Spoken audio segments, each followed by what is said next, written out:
Time I wore my shades. There we go.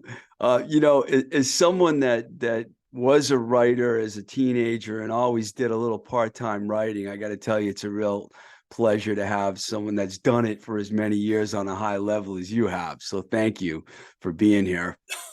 Well, I don't know about the high level, but I'm kind of feeling the many years. But I'm going to take you through a little journey here. I know you were born, I've done a little reading on you. I know you were born in Wisconsin. Now, did you live in New York City or San Francisco first? I lived in New York City first. I was born in Sheboygan, Wisconsin, of all places. Lived around the Midwest until fourth grade, and then my family moved to New York. So That when I New, was in fourth grade, I started fourth grade in New York, whatever age that is. was it right in New York City? Yeah, Manhattan, New York. Yeah, Oh, that's a good way to grow up. I'm yeah. from Boston, but I lived in New York twice. Well, I was horrified when we moved from way out in the country in Minnesota. So our path had led us through Minnesota right before New York, and I was horrified. I'm like, I was used to just going out riding. I would, go out in the morning and not come back till evening. I just ride my bike all over the place, and there weren't very many houses, and there was lakes, and there was, swamps and all sorts of stuff that is interesting to a kid. And I'm like, I arrived in New York, and I'm like, well, wait a second, where am I supposed to play? And then, but within a few months, kids adjust, and the kids had taught me, the other kids had taught me that you can pick up, you can here take a branch off this tree, and you can bend it in half, and you can scoop up some dog shit, and you can throw it at other kids. Sounds like And New York City. yeah, that was, oh, okay, I get it. It's so that I enjoyed that. So I Well, learned, but I was horrified when I moved there. But then I became the New York chauvinist, and uh, and the thought that I would end up in California was probably, which is where I am now, in the Bay Area, and was California. That's a bunch of airheads, and you know. I lived in LA for 14 years when I was working for labels and stuff, so I know what it's like going from the East Coast to the West Coast. It's a little bit of a change. Did you start listening to music at a young age? And when you did, what were you listening to? Well, I had an older half brother. He was like 11 years older than me. So when I something like that. So when I was, I was in first and second grade, and he was like this hot rod gangster, and he was a bad boy, kind of a rock and roll uh, archetype. Wound up getting sent to a judge offered him, you can either go to jail for all the weapons that you had in the house, or you can go to the service. So he went to the Navy for 4 years, and they seemed to have they beat it out of him. But so I would occasionally, he wasn't wild about fraternizing with the two younger half siblings, but he would occasionally be forced to take us in his hot rod somewhere. And I remember hearing, hound dog coming out of the dashboard of his, Elvis. yeah, of his, and this is first run. This wasn't the oldie station. This is when Hound Dog was released. And I was, and it's hard to imagine for people today that it sounded shocking to me, and it was scary. You ain't nothing but a hound dog. And it was just, something was scary about it. But of course it was scary, which became fascinating. And so I was exposed to early on to in his hot rod to stuff like Elvis, and oh, I don't know, I used to hear the Everly Brothers, and and came to love it. And when I went back after I had heard Elvis, maybe a few times, I don't know, but I went to a Catholic school, and I went to music class in the, they did music, and you'd sing hymns and stuff in the music class with the nun. And so one day after I had heard Elvis, I started trying to kind of do Elvis as that was my style of hymn singing. and and rather than, obviously it was, channeled through a 7 or 8 year old, but and the nun called my parents and said, didn't complain. She said, "Oh, we think Robert has perfect pitch," because Oh, I was singing so well that day, but she didn't know I was imitating Elvis. So yeah, so very very young, I was listening to that, and then I was, you know, I could tell you the first two records I bought I'd were, love to hear that. you don't know, I bought 45s, because you didn't buy albums in, 1963. 62, You Don't Own Me by Leslie Gore, Oh, and good one. which is an enduring Yeah. classic. And Forget Him by Bobby Rydell, which is less of a, it's not really an enduring classic. Although I saw something the other day about how, oh, Bobby Rydell was this underappreciated great thing. Listening back to him, I think he seems a little weak. But I those were love my Le- first two I records. love Yeah, Leslie Gore. That's my favorite Leslie Gore song yeah. too. A lot of people Oh, would say that, you great know. song. Yeah. And then I Um, got caught up in the the Beatles and the British invasion and all that. I imagine that you were in New York in the 70s when the whole punk scene started happening there. Yeah, well, I was there for, I wasn't quite there for the beginning because I was in Detroit, working at Creem magazine. Uh, Oh, that's so right. Yes. yeah, but I came about, oh, I don't know, I came back to New York in '76, and so, you know, I remember going down to, CBGB's and seeing this new-ish band, and it was a trio, and they were playing in the place, and there was maybe 6 or 8 people in the place. Okay, I have to And stop you because you're going to answer my question before I ask you because I heard you were with Tom Verlaine and you saw yeah, Talking Heads. right. And before they were a quartet, they were still just, Tina and, drummer and, David. Uh, Well, it's funny because I'm a huge Tom Verlaine fan. To me, I think Marquee Moon is one of the greatest albums ever, and I was saddened by the loss of Verlaine. And when I heard that yeah. you hung out with him, I was going to ask you, did you actually spend a lot of time with Tom Verlaine? Oh, not at all. I happened to be, he happened to be one of the other 6 or 8 people and maybe somebody introduced us. We wound up sitting on a half wall or something somewhere. I remember sitting next to him, and maybe we exchanged pleasantries or not. I was never sure if somebody was going to be, mad at me for something I'd written in Greek. I So go he ahead. I'm wasn't like a sorry. talk. He wasn't a big talk. I don't think he was a big talkative guy. You know, You my still get to wife who hang took out with photographs. him. Well, yeah, a little bit, a tiny little bit.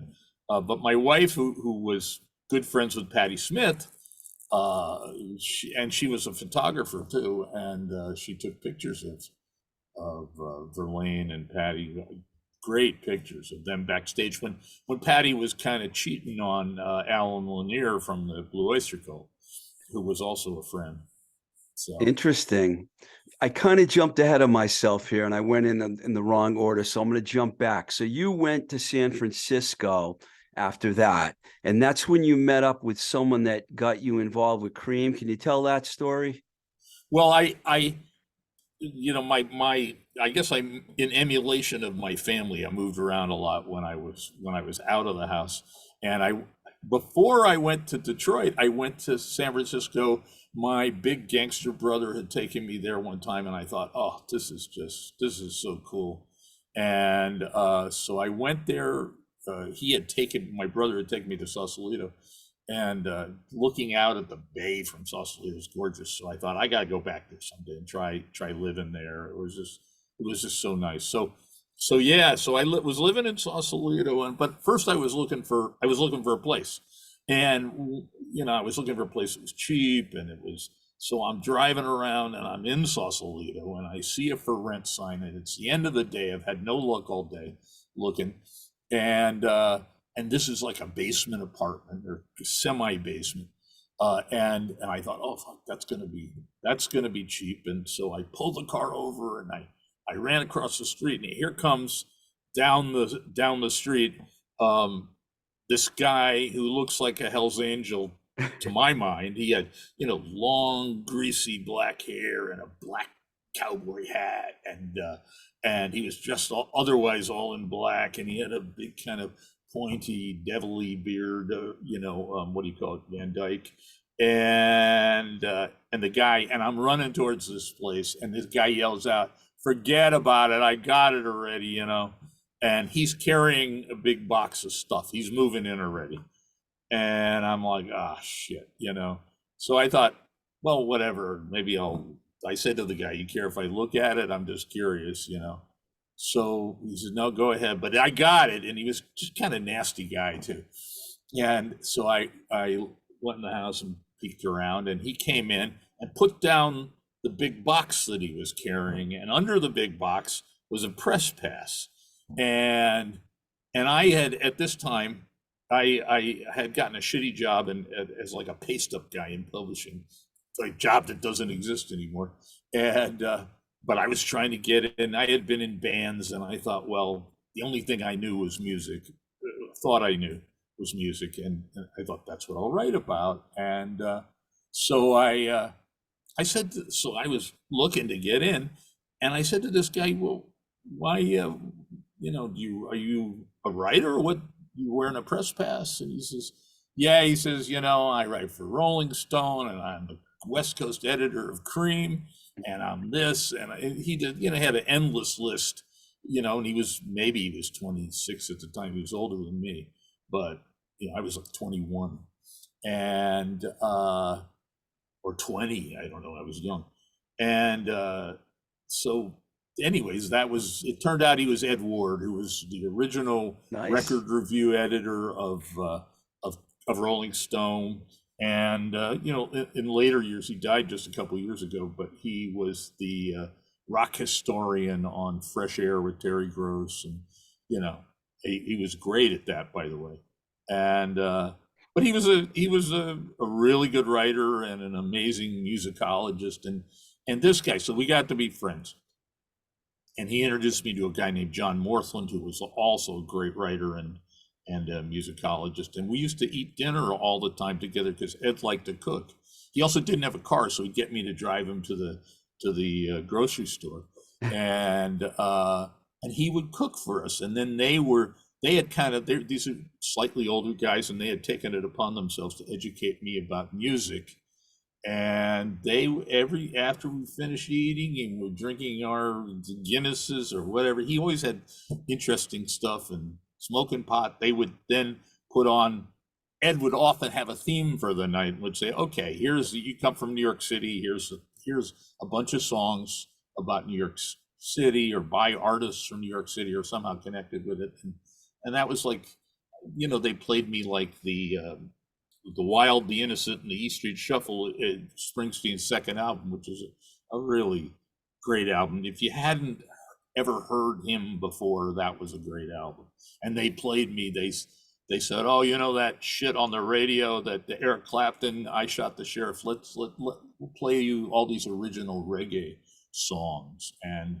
And they played me country stuff, and it was like a graduate education in music. It was and it pointed out to me that I didn't know shit about music, even pop music at that time. So these guys did a great job. And then Morthland he went to take an interim editor's job at Creem in Detroit. He never would take a full-time. He would never take a permanent job. He would say, "Okay, I'll help you guys." They had gone through a bunch of editors, and they went back to. They asked John to come and hold down the fort for a while, and John needed like an editorial assistant, a copy boy as they were called, and called me up and said, "Would I like to do that?" And that was my introduction to Creem and all that. Did you start doing that on the West Coast, or did you move right to Detroit? I had moved. Again, I moved around a lot. That's part of the reason I fictionalized it all in my novel Loudmouth instead of making that a memoir. It was like, oh my God, keeping track of the moves is impossible. So I had moved back to New York, but I was living on my friend's couch, and it was a really miserable situation. And I had been back there a few months when Morthland called, a few months to know that I just had to take any job I could get. And so he called, and it was a low paying job, but I was kind of low maintenance at that point. So when you got to Detroit and you walked into that Cream office for the first time, that must have been, I saw the documentary. So, I mean, Yeah. I'm like, and I'm a big Cream fan. What was that like when you first walked in there? Well, the great thing was that John Morthland and Lester Banks picked me up at the airport, and I knew John. I had never met Lester before, and I didn't really even know that much about him. I knew his byline from like Rolling Stone, but I was no Lester acolyte.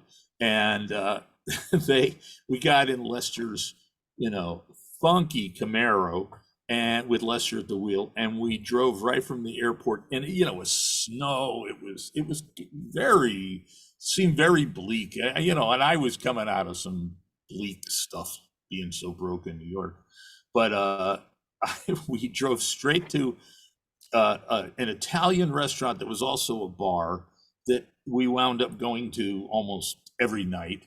And it was called Pasquale's, and it was on Woodward Avenue, famous Woodward Avenue, out in the burbs out in Birmingham, which was then just kind of a somewhat bohemian suburb and is now fancy, Beverly Hills style. But we went right to Pasquale's, and it turned out, I knew John liked to drink. I certainly liked to drink, and Lester liked it. So we got shit faced, and then they took me to the Cream house where I was staying for at least the first couple of weeks, and set me up on the couch, and yeah. So my first impression was, I had a Party. great, yeah, I had a great time. I got to get drunk with these guys, and the next day, yeah, I had to go to walk through the snow to the office. The office was walking distance, which was nice.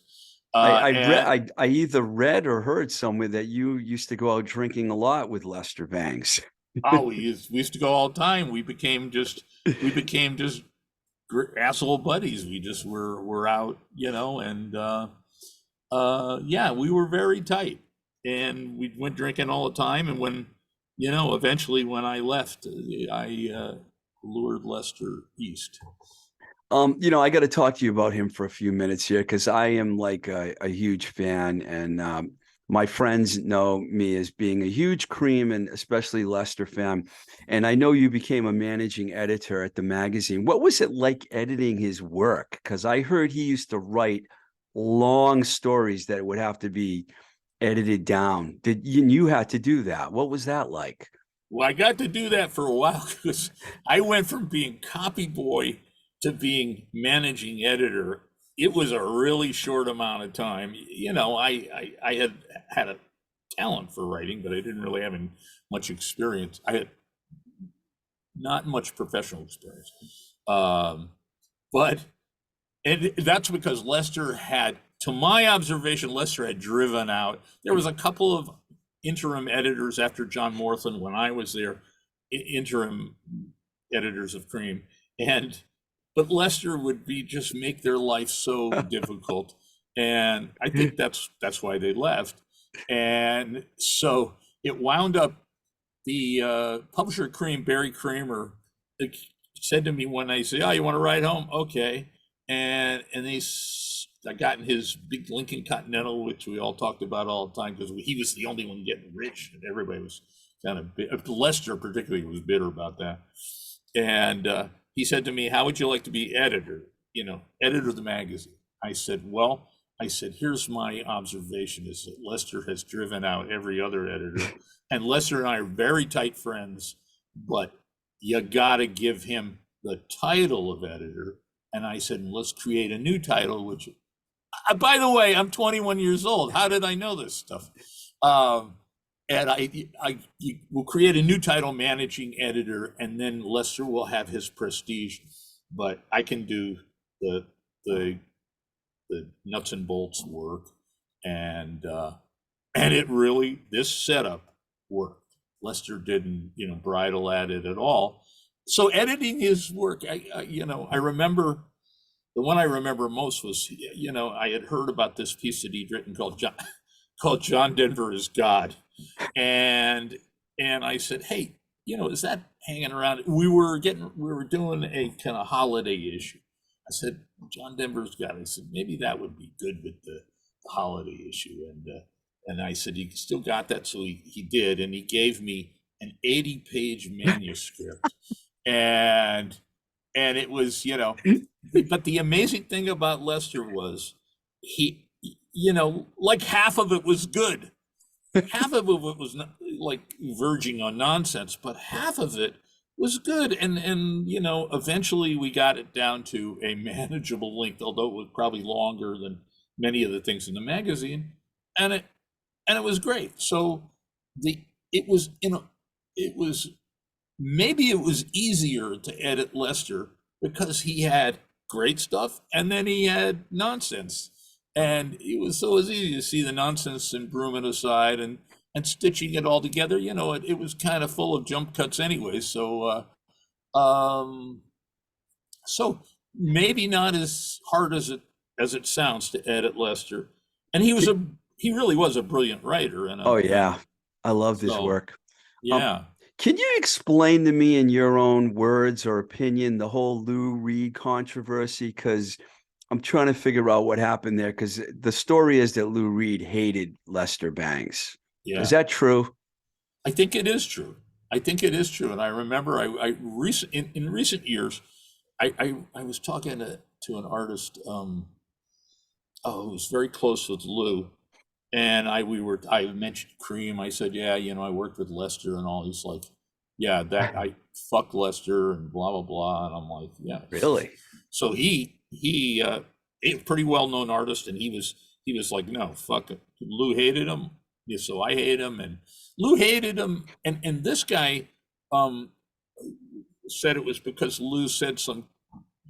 I mean, Lester said some crappy stuff about Lou's partner at the time, girlfriend. What was her name? Sylvia, I think her name was, and she was either trans or I don't know. She was non-binary. That's what we say now. Okay. And Lester made some. It was hard to defend when the guy started telling me, yeah, he said this or that about. I think her name was Sylvia, and I thought, yeah, okay, well, that's pretty infuriating and mean. Lester could be mean. He's kind But of he's ascended to the rock and roll heaven in a sense, but he was no angel. he didn't really write bad things about Lou Reed, though, did he? Well, I think, and I think a lot of people think that Lester was kind of his one man cheering session when Lou was, in Eclipse in New York, and he was back. He was like doing freelance accounting for his father's business. Lester was still carrying the torch for him, Mm, and musically and culturally. And Lester would never let it go with Lou. He loved Lou's work. He kind of loved Lou, love hate. And so I think Lou owes a large part of his career or his resurgence to Lester. yeah, I believe that. Now, you ended up when you left Detroit, you moved back to New York, and you and Lester ended up becoming like neighbors, correct? Yeah, well, Lester was always talking about. You see it in interviews, even in his writing, and he always, he wore that Detroit sucks T-shirt, Yeah. and he kind of meant it. Yeah, it was a little bit of a joke, but he also kind of meant it, and he really, New York was the place he thought he had to be. That was where the real writers went, and he wanted to go up to the next level, professionally. And so he was always talking about New York this, New York that, and he was also Lester was. people miss that he was really kind of a hick and a hayseed. Now he was incredibly well read, and he had listened to, he'd listened to, he just widely in every kind Listen to of, everything. yeah, listen to everything. And he was a Yeah. big jazz guy when he started out. Um, but he was kind of a hick, and his view of New York was a little bit, like wide-eyed hayseed kind of view of New York. And but he was always talking about and bitching about Detroit and bitching about Creem. So I left. I got in a stupid argument with Barry Kramer, the publisher, and I left in the middle of the night one night. I was, again, I was 21 or something, and I drove back to New York, and after, I don't know how long it took me, a couple months, I think, maybe, I don't know, I can't even remember the timeline, but I found an apartment to a friend of a friend, 14th Street and 6th Avenue, and it's like cheapest apartment in New York City. It was like, when I got this apartment, it was $150, and but it was like right half a block from the Village, Yeah. Greenwich Village, which is kind of where I like to hang out at the time, and so I was there a month or two, and the guy next door, there was an older guy next door. I can't remember. I maybe he died. I don't know. He died or he moved out or something. And suddenly there was a matching apartment. There's two apartments to the floor, matching apartment next door to me for like, $175. And so I called up Lester and I said, dude, this apartment isn't even listed anywhere yet. I said, it's the cheapest apartment in New York. You want me to tell the landlord that I got a friend who wants it, and I can even put a little bit of money down. Where I got the money, I don't know, but I'm sure I borrowed it from my girlfriend or. But anyway, I said I'll put some money down. He sent me the money, and he said, I'm there. I'm coming. Do it. And so that was the reason. I mean, it wasn't the reason Lester left Creem, but it was it I lured him don't, to New York City. So we were on the same floor, yeah. and we resumed our friendship. This doesn't have a happy ending to it, though, does it? Because didn't Lester's mental state kind of decline when he hit New York and he kind of went a little overboard? Yeah, well, he came to New York, and I can't remember if his girlfriend came with him or she came a little bit later, but he had a really nice girlfriend who was sane, and and tried to help him get a little control of his compulsive behavior, and so she kept him in shape. The first few months when I was in New York, when Lester came to New York, I was the one who was fucked up all the time. I was fucked up. One night I got in a fight with a friend who broke some of my ribs in a fist fight, and he was a boxer. It's like, don't fight with boxers. And Lester and his girlfriend found me in the bar we used to all go to, the Bells of Hell in the Village, and kind of carried me home Wow. and put me in their bed. In fact, I woke up, the next morning just in unimaginable pain, and I looked over, and in the bed with me is Lester's girlfriend. I thought, oh fuck, what did I do? But of course, on the other side of me was Lester. So they had Wow. carried me on. They said they couldn't find my keys, or I couldn't find my keys, and so they had put me in the bed. So I was just a wreck. Perhaps that was the low point, but but then I found a girlfriend, and Lester's girlfriend left.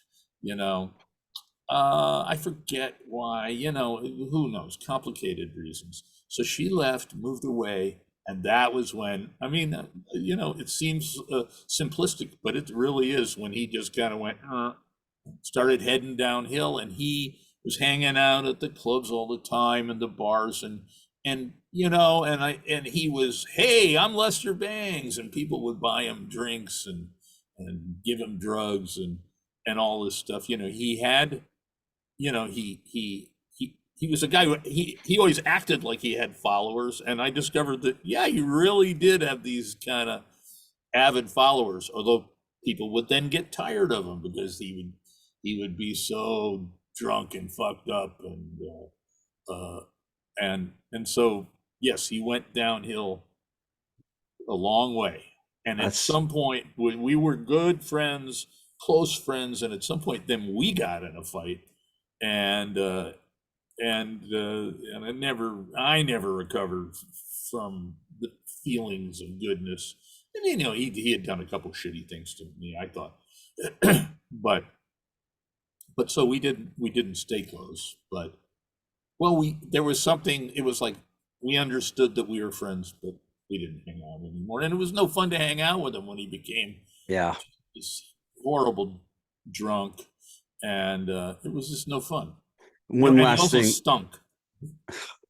He was Okay. famous. He was famous for being very smelly, and Oh boy. it got really really bad. So if he came in your house stunk like Lester for a few days, and it was so nasty. And I'm I going to always try to ignore part of this. Um, yeah, I'm going to ask you one last thing about Lester. Do but you think, yeah, brilliant guy. do you think he was portrayed well in the film Almost Famous? Because a lot of younger people had never heard of Lester Bangs before. In Yeah, fact, I listened to a podcast that you were on a couple of years ago, and the guy that was interviewing you thought that Lester was a DJ in California. He didn't even know who he was, huh? and he first heard about him from Almost Famous. Do you think the film portrayed it? Did you see the film? Oh yeah, oh yeah. Was it a No, good portrayal? I thought Philip Seymour Hoffman was great as Lester. I mean, it was a little, sanitized for mainstream use, but I thought Philip Seymour Hoffman was great, and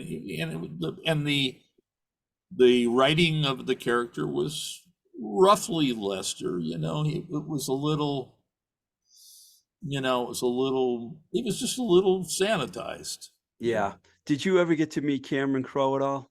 Oh yes, I did. I hung out with Cameron one time. In fact, I saw him again when they were doing this almost famous musical play. They which just closed on Broadway or is about to close on Broadway. I had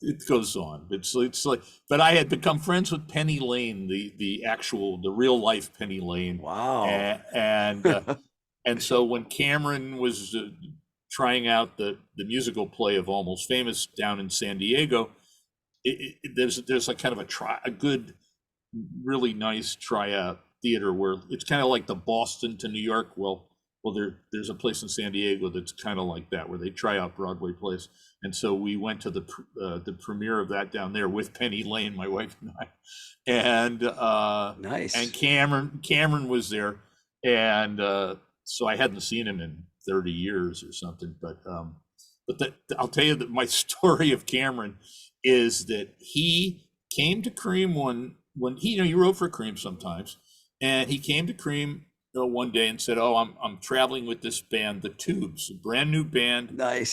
out of San Francisco, and they were doing their first tour." And he says, "Why don't you guys come up?" And it was up somewhere in north of where we were, up in, I forget what it was called, what town it was in, but we went up there, and there was a lot. We were backstage with the band, and all this meant free beer. So Lester was shit faced, I was shit faced, we were just trashed. And then Cameron said, so I got to know Cameron a little bit then. And Cameron said to me, said to the group of us, "Hey, I got some Quaaludes, anybody want any Quaaludes?" So it was like, I'm like, "Yeah, give me one of them." So I took one, and again, I'm completely drunk. And after like 20 or 30 minutes, nothing has happened. Then I go back to Cameron. I'm like, "Dude, what the fuck with these Quaaludes? They don't work. Give me another one." So he gave me another one, and I'm pretty sure that was the closest I came I think, to dying, but and it involved that they were carrying me around like a dead body, but I would also lay down in the middle of the highway, and I woke up the next morning in a whole different car, or in my friend Eric's van, Eric Genheimer. He worked at Cream too. I woke up in the back of a van. It was like, again, it was like February, January. It was really cold in Detroit, snow every place, just below freezing. And I'm in the back of the van. I'm waking up, and I can't move, because they've thrown me in the back of the van, and then they threw Lester in on top of me. So I'm like being crushed by Lester. So one of two times I slept with Lester. But so that was Cameron. He was my Quaalude supplier, possible almost killer. Very nice. All right, I'm going to change the subject here. Now, I know you've written several books, including one on Kiss, which is kind of famous because I guess the originally sold about 400,000. I read online somewhere, and it's now considered a collector's item. How did you get involved with Kiss, writing a book about them? Well, when I left Cream and I went to New York and I was freelancing, and I noticed that if you wanted to get a freelance assignment, you could bring up the name Kiss. They were very, very hot, up and coming band at that point, mid '70s, and so I decided, fuck it, I'm going to completely sell out. I'm going to write about Kiss all the time. So I wrote. So I would write 1 week in this magazine. I would write Kiss is the greatest band ever, and I would, it was all overdone. It was it was parody. And then I would do, the next week in another magazine, I would say they're the worst band ever, and I kept this kind of oscillation going for a while, and it was great, because I was getting assignments all the time, and so I was almost able to pay my rent, um, and that's and then one of the first things I'm leaving out the part. One of the first things I ever did when I did freelance before I went to Cream was Cream called me up and said, "Oh, we got this band. Can you just go interview them?" And this is when I was living in San Francisco after I'd met Ed Ward and John Morton. You see, it gets complicated, it gets boring. But anyways, I had interviewed them, and it was the day that Paul Stanley had gotten that rose tattoo he has on his shoulder, and Were they wearing makeup when you interviewed them or not? no, weren't wearing makeup, but they were wearing makeup at the show. I went to see them at Winterland that night, and with the manager, Bill O'Coin, their famous manager, nice guy. Anyways, he took me there, and I was like, I was just like, what is this shit? It was so, they had the big Kiss sign, even though they were an opening act. They had the big light up sign. You don't remember who they opened for, do you? I think you could look it up. Somebody told me I don't. But somebody told me, yeah, you can look it up. It was Winterland. It would have been 1974, maybe. So for anybody who wants to look it up, try that. Kiss it. So they had their light up things, and they had only a slightly smaller version of their later show. Gene was blowing fire, and I thought the music was just, mediocre. Didn't interest me. Didn't seem to have much depth. And I thought the showbiz shtick was like, oh, come on, this is so corny, and so. But you ended up writing a book about them. Well, so a guy named Richard Robinson, who was married to Lisa Robinson. Oh yeah. Richard Robinson was a writer for Cream sometimes, and a producer. He produced Lou Reed's first solo album. Wow. The one with the Fabergé egg on it. Before Walk on the Wild Side, before Transformer, yeah. And anyways, Richard Robinson, I knew he was just an incredibly nice guy. And I went back in the day when you're a broke writer in New York, you go to every press party that you can stand in order to get free booze, maybe some food, but you get free booze. So I went to a press party for Ozzy Osbourne. I don't know, maybe it was for Black Sabbath, but Ozzy was there, and he was asleep on a chair in the corner. But I ran into Richard Robinson there on the on the food line, and he said, "Hey, I had been writing these goofy stories." He says, "Hey, a guy called me up, editor called me up today, and said he was looking for somebody to write a Kiss book." And I told him I wasn't interested, but that and he said to me, "You want the guy's number? You might, you know." So I did, and I called the number, and I was very bashful about writing a Kiss book because I thought, oh man, I want to be a real writer. I don't want to be a hack that's writing books about this band that I don't really adore. And although we were friendly, I got to be friendly with Gene in particular. Gene, because Gene kind of understood that I was goofing a lot of the time. He did understand it, and I think he appreciated it. And I have a story how I re-met Gene. But anyways, so that was it. I called the editor, and the editor said, "Hey, here you give you an advance and write the book, and it's got to be done in like 3 months." It was like the first book written about Kiss, right? It was the first book, and oh, it was good training to learn how to write a book because it's kind of scary. So so I wrote the book, and the book came out, and in the publishing industry is so medieval that it doesn't have, you don't get paid right away. You get an advance sometimes. I did get an advance, and that was great. I can't tell you how broke we were. And then I got my first royalty statement. You get a royalty statement every 6 months in publishing, and it came and it was like zip. It was nothing. You have to earn back your advance, which was like $3,000, which was a lot of money at the time. Wow. And nothing. And then I was so despairing. And then 6 months later, it was like kaboom! It took off, and we sold rights to the UK and Japan and all this stuff. And so I wound up making a ton of money. It kept us going for 3 years. This book.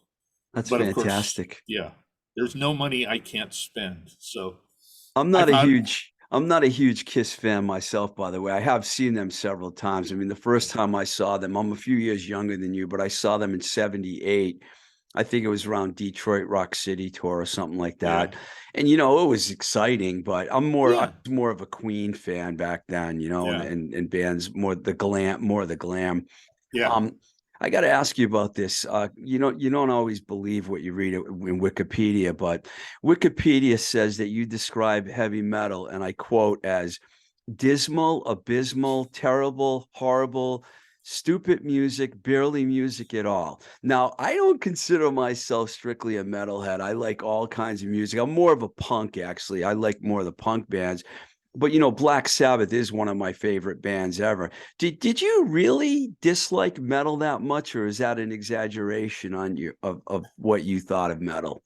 Well, I wrote that people have been quoting that to me for years, I believe it. and I eventually went and looked. I said, where I believe it. It sounds like something I would say, but I thought one day I finally thought that's not all I would say. I would never end on that note.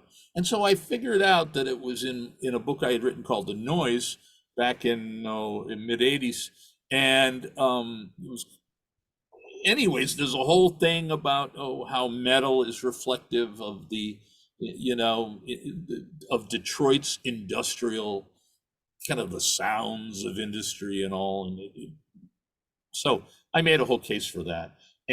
But I started out by saying it's kind of classic comic, what do they call it? Not deflection, but where you're trying to, you set it up one way and then, oh, by the way. So that thing is followed by a passage where it goes, something like, "But I love it, and it's this and Okay. that, and Yeah. it's perfect and such a," but everybody oh man, I got hate mail, and it's, I believe it. you're the anti-metal guy, and I'm like, well, I'm not the pro metal guy, but I ain't, that was a whole setup. What do we call it in comedy, where you kind of faint one way and then you go the other.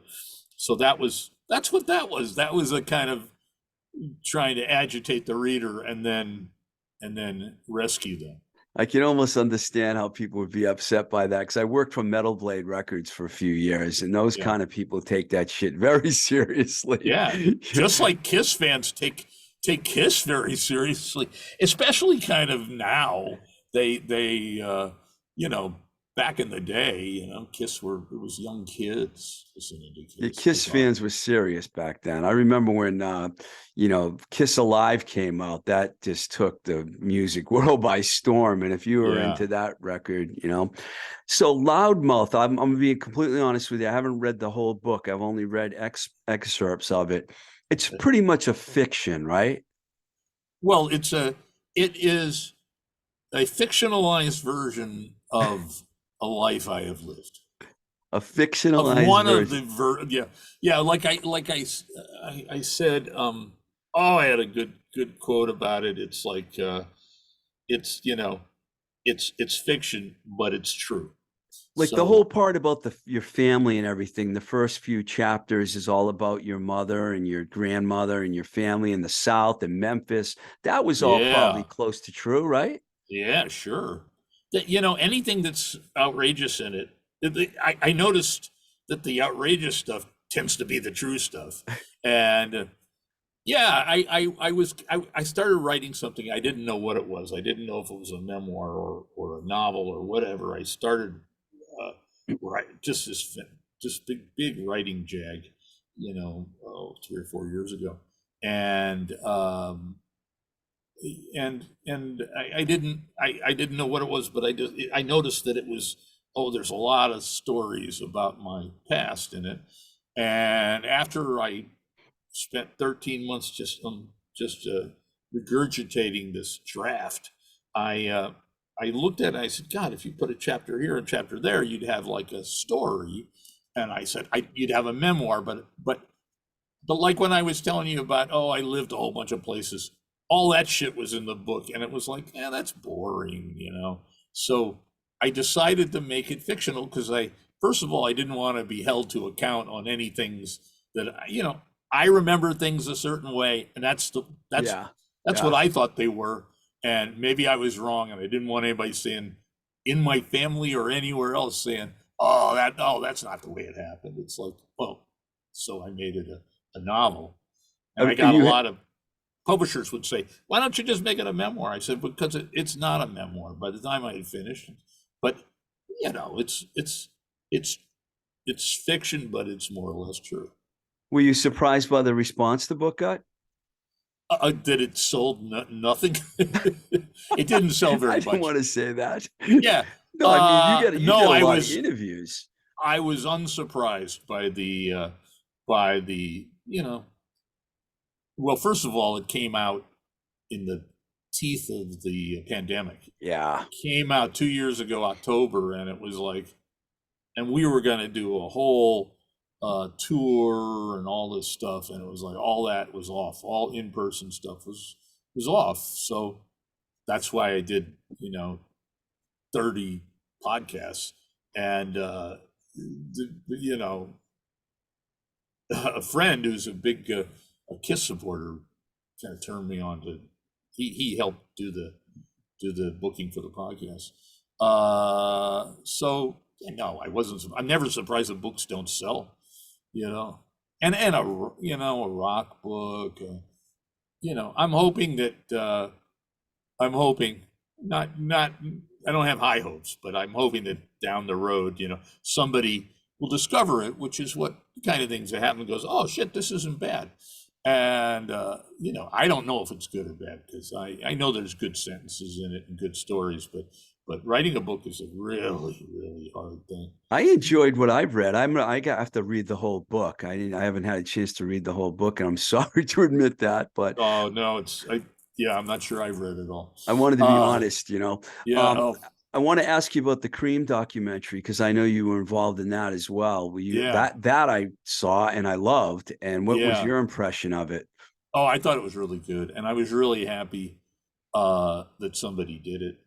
Because I used to tell people, I'd say, "Yeah, this Cream thing, you know." And in fact, before I heard that Scott Crawford was going to be doing, he's the director, was going to be doing it. I had been talking to somebody in Detroit. I said, you know, oh, I know they had like a panel with Cream people, and I said to this my friend in Detroit, I said, we really, I said, you know, I'm not a movie director, but we really ought to figure out a way to do a Cream movie because this is it would be a shame to let all this stuff, these stories and the meaning and the import of Cream to let that just die. So I was really happy, and I got to be good friends, long distance friends with Scott Crawford, the director, and He did Salad Days before Cream, right? right, Salad Yeah, Days was, which really was good. really good, and he's working on something now. About the DOA guy, Joey Joey Shithead. Shithead, yeah. Yeah. And anyways, I like him a lot, and I think he did a great job, and he knew the music and he knew the issues, and and it was, you know, I was happy to be interviewed because I felt like I wanted to, I had things I could contribute that others couldn't. I was very happy with it, Just and going to hit you with a couple more things here. no One of no my problem. listeners heard that I was interviewing you, and they told me that they read somewhere that you actually met. Well, he's one of my heroes too, Freddie Mercury. So I had to ask you about that. You actually interviewed Freddie Mercury? I did. I did. They, you know, it's when I was working at Cream, as opposed to freelancing for it. But when I was working at Cream, you know, we went up to, they were playing at whatever the big arena was north of the city uh, at the time, and so I went backstage, and I think we did it all backstage, and he was just, you know, they were hitting their stride, and and, and he was not the greatest interview. I think he was already, you know, kind of a little bit you know, gun shy of journalists, and so, you know, and I wasn't the biggest Queen fan. You know, I like them much better now. I've gotten to, you know, and they have a different. It is amazing. They went to a different level of fame after Freddie Mercury died. They certainly did. You know, it would have never occurred to me when back then when I interviewed him that there would be a movie about Queen and Freddie. But yeah, he was fine. He, you know, he knew I was from New York, and he wanted to talk about shopping at Bloomingdale's. I was like, well, that's not. I don't really go shopping at Bloomingdale's, but you know, we had a Uh, decent time, and it was but I feel like I probably I probably contributed to making it a dull interview. was there anyone that you interviewed that would stand out? Because I know your list is really long. Is there someone that really had an effect on you? Well, you know, the person, you know, it was kind of a breakthrough interview for me when I went on a part of a tour with Bruce Springsteen back in the darkness at the edge of town, 78, I think it was. And, you know, I've talked about this a lot, but that was, I really liked him. He's a great interview. You know, he was, and he really, you know, was a believer in the power of rock and roll, and you know, seemed to be on a mission, as not just musical mission. And and he was great, told great stories, and he and I just got along fabulously. Just really, we really hit it off, and talked a lot, as he likes to talk about Catholic school where I went, and so, and then I went and wrote a story that I thought, damn, this is one of my this may be my best story. And I think it was, because the subject was good and it was deep. And we went down to, we went to New Orleans, and in New Orleans is, great background for any story. And I went out walking one day with Clarence Clemens in New Orleans, and we got hassled by the New Orleans PD. They hassled Clarence because he was black, and they said, "Hey man, you just skipped out on the check at that restaurant."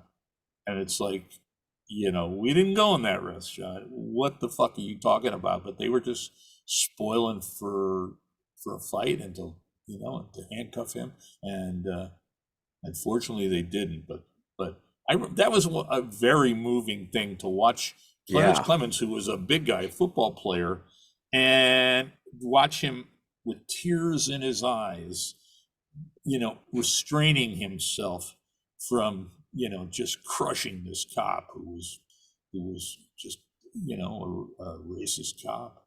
And so anyways, stuff like that. I don't know if that even made it into the story, but New Orleans is a great background. Springsteen's a great interview. He had been, off the road for a few years, so because of his management dispute. And it was great, very flavorful. So I wrote this thing, and then I went to see him in New York. He was playing Madison Square Garden for the first time, which is the peak for a New York, New Jersey boy. And so we got our little press tickets, and they had a press area that was in an old, it was like in an employee dining room inside the Garden. It was pretty big. And so we went there, and we were after the show, and he was his management said he's going to come down after the show.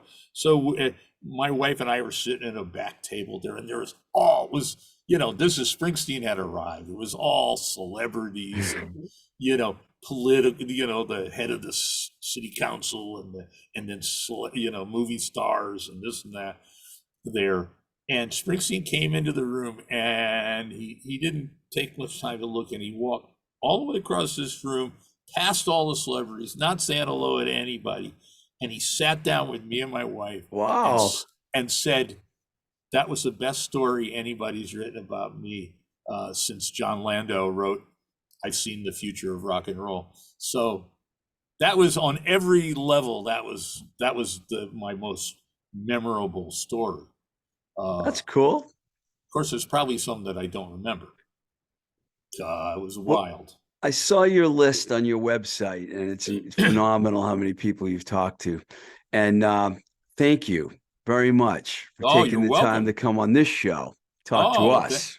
Thank you for having me. And I hope you don't mind the barrage on Lester Bangs. I couldn't help that, man. Hell no. No, that's what everybody wants to talk about. Yeah, it's fine. No, it was important, he was important, significant, and his importance seems to have only grown. It has. Yeah. All right, Robert. Thanks a lot. Thanks so much for having me. My pleasure. Thank you.